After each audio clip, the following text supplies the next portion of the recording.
Today I'm going to show you how to do the SLWYIF. It is a slip one with yarn in front.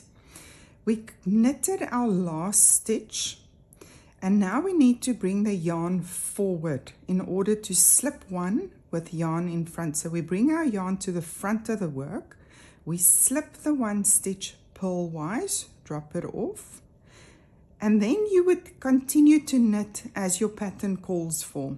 Our pattern says after this to knit the following stitch. Now your yarn is in the front. We need to take the yarn between the two needles to the back of the work again, and then you will knit as called for in the pattern. Let me show you once more. We just knitted our last stitch. We need to slip the following stitch with the yarn in front. So we bring the yarn to the front of the work.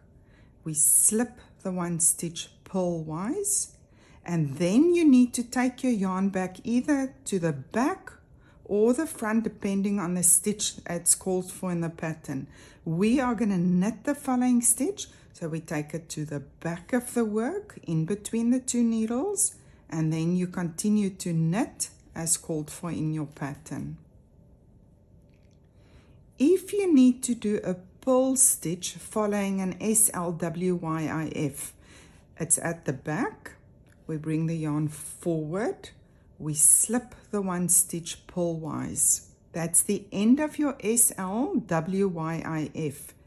Now according to your pattern, you need to purl the following stitch. Your yarn is already in the forward front position, so you can merely continue to purl as you normally would. Let me show you once more. We're going to knit one stitch. Let's knit two. The pattern says SLWYIF. So we're going to slip one with yarn in front. You bring it to the front of your work. You slip the one stitch purlwise.